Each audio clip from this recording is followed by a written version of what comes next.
My name is Chad Gaffield. I'm president of the Social Sciences and Humanities Research Council of Canada.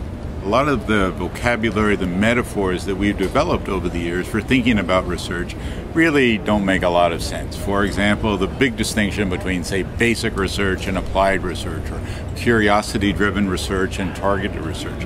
Turns out at the end of the day that those are very fluid and interchangeable concepts in many ways. I like the example of the fact that on September 10th, 2001, there was a lot of research going on in 14th century Islamic world.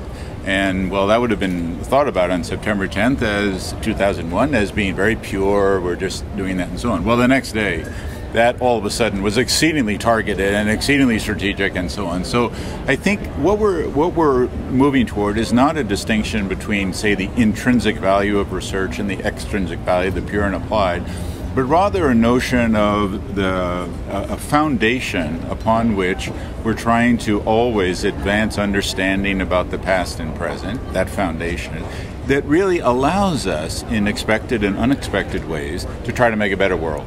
And I think at the Social Science and Humanities Research Council, for example, what we're trying to do is understand people, human thought and behavior.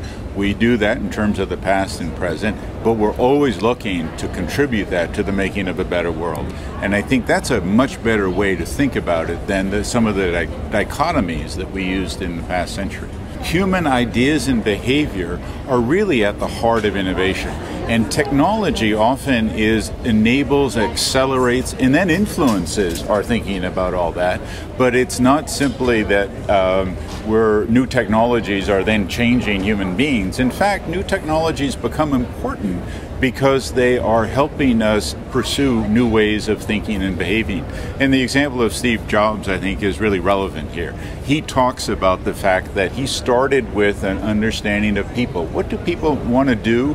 What did he want to do as an individual? Why did he want to do? Where did he want to go? And then he went back and he began to think about what kind of technologies will help me get there. He was very sensitive, for example, to the fact that he wanted something that was aesthetically pleasing. He wanted something that looked good, that was cool, as he would say, right? And so he knew that the kind of technology he wanted to allow him to pursue his ambitions had certain kind of characteristics.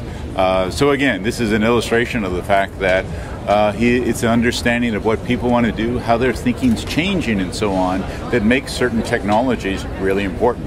Same with Facebook. You know, there was a recognition that people wanted to connect. And that business became the important thing. And then so, well, hey, we have a way, we can use technology to help them connect better. And so that's what's driving the success of Facebook. Do you think in the 20th century, you know, various kinds of technologies, recently we think about RIM, for example, or we think about new software technologies and so on.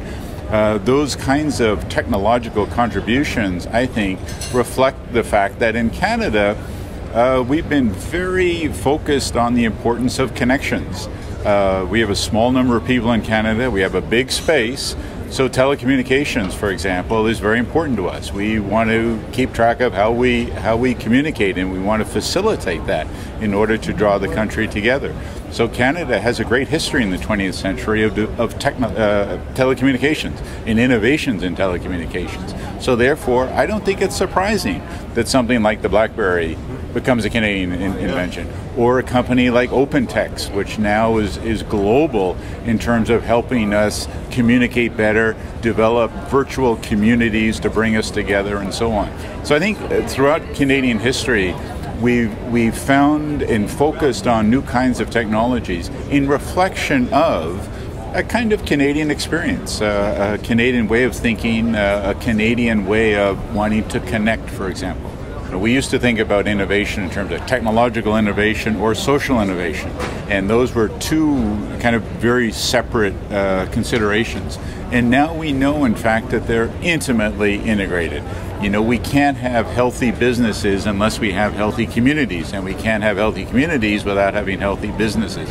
And they're just those deep interconnections that we've learned across those sectors. And one of our challenges, of course, in the early 21st century is building bridges across those sectors, because as we're suggesting, for much of the 19th and 20th century, We assumed that developing successful businesses was sort of distinct from building successful schools, successful communities, and so on. And now we realize that it's of a piece.